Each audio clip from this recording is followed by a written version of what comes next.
नमस्कार शेतकरी मित्रांनो, आपल्या यूट्यूब चॅनलवरती तुमच्या सर्वांचं स्वागत आहे. मित्रांनो, आपण बघू शकता की आपण सध्या ऊसाच्या प्लॉटमध्ये आहोत आणि आपल्या थंबनेलवरून समजलं असेल की ऊस या पिकामध्ये तण व्यवस्थापन कशा प्रकारे करायचं. ऊस या जर आपण पाहिलं तर ऊस जवळपास 18 महिने, 12 महिने, 15 महिने असं चालणारं पीक आहे. त्याच्यामुळे वर्षभरामध्ये येणारे जे सर्व प्रकारचे गवत आहेत ते आपल्या ऊसामध्ये दिसून येतात. त्याच्यामुळे एक व्यवस्थित तण व्यवस्थापन करणं त्यासाठी खूप गरजेचं असतं. आणि कोणकोणते कॉम्बिनेशनमध्ये केमिकल्स वापरावेत, हर्बिसाइड्स आपण वापरू शकतो, ज्याच्यामध्ये आपण एक लिस्ट बनवली आहे. जास्त काही मोठी लिस्ट नाही, 2-3च केमिकल्स आहेत ते आपल्याला इफेक्टिव्हली घ्यायचे आहेत. मित्रांनो, आत्ताच आपण पाहिलं तर जवळपास सर्व शेतकऱ्यांचे लागणीचे ऊस जे असतील ते तोडून गेले असतील आणि खोडवाचं व्यवस्थापन कसं करायचं हा नेक्स्ट व्हिडिओमध्ये आपण बघूयात.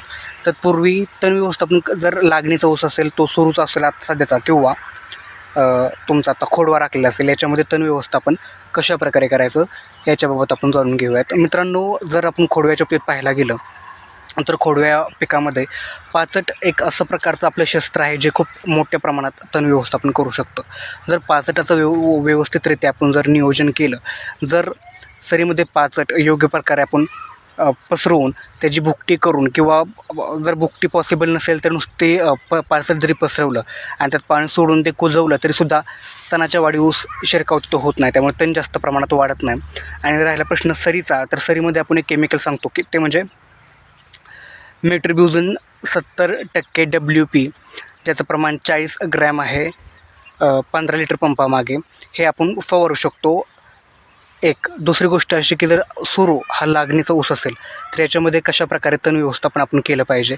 मित्रांनो, तण व्यवस्थापन करत असताना मी तुम्हाला 3 केमिकल सांगणार आहे. त्याच्यामध्ये 2 पावडर WP म्हणजेच पावडरच्या स्वरूपात आहे, आणि एक जे आहे ते लिक्विड फॉर्ममध्ये आहे. एक 2,4-D आपल्या सर्वांना माहिती आहे, जे की अमोनियम मेट्रिब्युझिन आणि ड्युरॉन असणारं कोणत्याही कंपनीचं तुम्ही घेऊ शकता.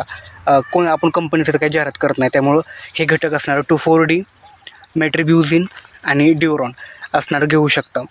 मेट्रिब्युझिन ड्युरॉनचं कॉम्बिनेशन जर आपण पाहिलं तर दोघे तितक्याच घ्यायचं आपल्याला. मेट्रिब्युझिन 40 ग्रॅम घ्यायचं आहे आणि ड्युरॉनसुद्धा आपल्याला 40 ग्रॅम घ्यायचं आहे 15 लिटर पंपामागं. आणि मग हे किती घ्यायचं आपल्याला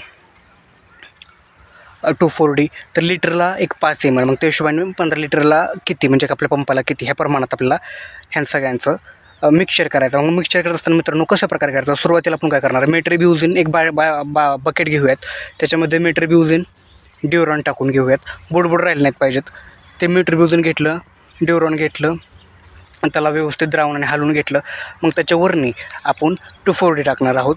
2,4-D टाकल्याच्या नंतर एक महत्त्वाचा स्टिकर आपल्याला खूप गरजेचं आहे, जो की सिलिकॉन बेस पाहिजे टिकर.